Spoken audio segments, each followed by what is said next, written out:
Morgue and Mariner, without the laughter.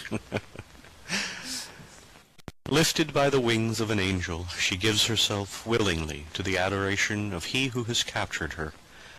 The look she gives him tells him his choice was correct. He is now lifted by the wings of a dove. Oh, wow. That This was is for you wonderful. too. Oh, thank you very much. Thank you. Oh my God. By Julie. And it's called Roses by Adele Ward. I would leave this house with this thread in the garden and the sunless side rooms cold shouldering me out, but the roses would return each year without me. I would leave you, the underside of love with its roots, and the flower crumbles at the first finger tap. But the roses distract me with their velvet red. I nuzzle petals, burrow deep, find the perfume nearness alone reveals, shy as the scent breathed from a man's neck. Remembered perfume steals the place of thought until I forget. Billy's poem, Meeting. It will be in a room somewhere, or outside, where the ground raises a bump as a pillow. Then as night lightens to dawn, the hard earth turns mattress soft, and when it happens, the change will be indistinguishable as the seam where pebble is called stone is called rock, or where that undramatic droplet that starts the Thames forgets its dry source to assert itself a river with the urge to become sea. That is the place where collision and merging forge a single-minded path, the point of no turning back, and in front, the vast tug of the ocean.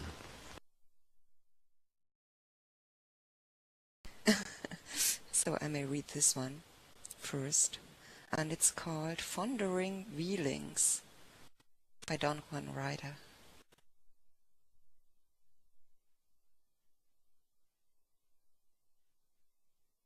I do not feel my feelings, nor do I think my thoughts. I merely wonder as the mind wanders, and watch the path life contorts. And this was Pondering Wheelings by DonJuan Ryder.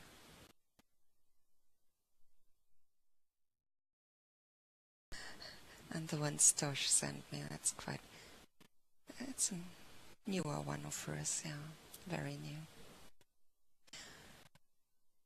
And it's called Exploring. We have climbed onto the inflatable canvas raft and pushed off from shore. Now all that is left for us is to drift contentedly and see where the river takes us. We cannot see around the bend, nor do we want to. This is the beginning. The air is fresh, so inhale. Fill your lungs. No need to even pedal. The current here is slow. No rocks or obstacles to threaten us. Just now we have smooth water carrying us, giving us time to get used to the feeling of traveling with a companion who brings his own oars, one who is not afraid to go with the currents, is even happy about the currents, laughs with you about the currents. I have heard there are rapids up ahead, giant boulders, yet we are not the first to negotiate this route. The shore is never too far off. If the journey becomes too dangerous, we can always decide to get out and walk for a while. Because we are more than passengers on this little craft, more than crew, more than observers. We are co-conspirators, deciding to travel together, choosing to explore in daylight.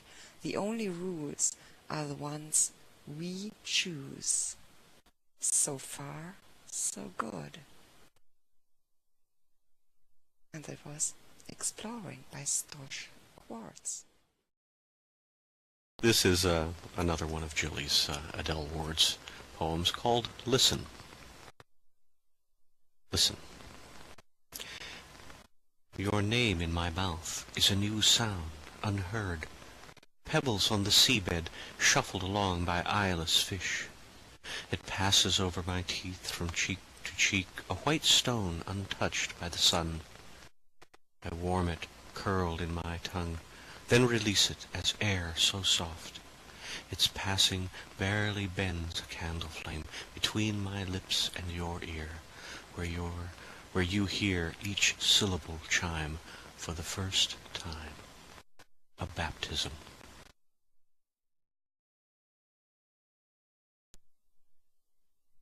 And I have one. This is also passed by Ixmal, and it's called On Seeing the Elgin Marbles by John Keats.